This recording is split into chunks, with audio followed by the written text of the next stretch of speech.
دوستو، جانوروں پر ظلم کرنا نہایت ہی بری بات ہے۔ ایک تو وہ بے زبان ہوتے ہیں اور دوسرا انہیں ہماری مدد کی ضرورت ہوتی ہے۔ آج کی کہانی میں دیکھیے کہ ایک لڑکی نے ان معصوم جانوں کے ساتھ کیسا سلوک کیا۔ دوستو، کمنٹ میں ضرور بتائیے، کیا آپ کے خیال میں اس لڑکی نے صحیح کیا؟ اور اگر آپ اس کی جگہ ہوتے تو کیا کرتے؟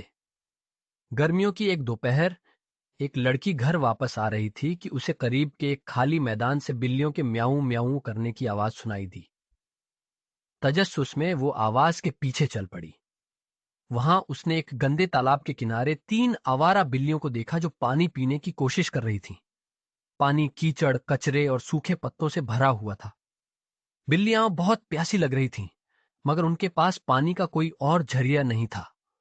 یہ منظر دیکھ کر لڑکی کا دل بھر آیا۔ اف، یہ بیچاری بلیاں! اس نے آہستہ سے کہا، ٹھہرو، میں تمہارے لیے کچھ کرتی ہوں۔ اس شام اس کے ذہن سے وہ بلیاں نکل ہی نہ سکیں۔ اگلے دن وہ ایک برتن میں صاف پانی بھر کر وہاں پہنچی۔ بلیاں فوراً اس کے گرد جمع ہو گئیں اور چند لمحوں میں سارا پانی پی گئی۔ ان کی پیاس دیکھ کر اس کے ذہن میں ایک نیا خیال آیا۔ اگر میں ایسا انتظام بنا دوں جو انہیں ہمیشہ صاف پانی فراہم کرے۔ اسے سائنس پروجیکٹس کا بہت شوقن تھا، اس لیے اس نے سمپل واٹر فلٹرز کے بارے میں معلومات حاصل کرنا شروع کر دی۔ اس نے ویڈیو دیکھی، آرٹیکلز پڑھے اور اپنی نوٹ بک میں ڈیزائنز بنائے۔ ایک پرانے پلاسٹک کے ڈبے، بجری، ریت، کوئلے اور روئی کی مدد سے اس نے ایک چھوٹا سا فلٹر تیار کیا۔ شروع میں کام آسان نہیں تھا۔ کبھی فلٹر سے پانی ٹپکنے لگتا، کبھی پانی بہت دھیرے نکلتا، کبھی پورا ڈیزائن ہی فیل ہو جاتا، لیکن اس نے ہمت نہیں ہاری۔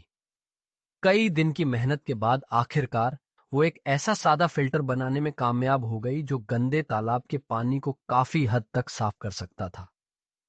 اپنے والد کی مدد سے اس نے فلٹر تالاب کے قریب لگا دیا اور صاف شدہ پانی جمع کرنے کے لیے ایک برتن بھی رکھ دیا۔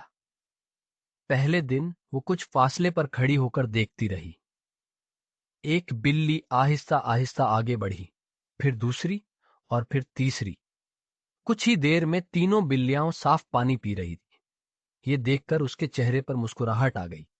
اسے پہلی بار محسوس ہوا کہ ایک چھوٹا سا خیال بھی کسی کی زندگی میں بڑا فرق لا سکتا ہے۔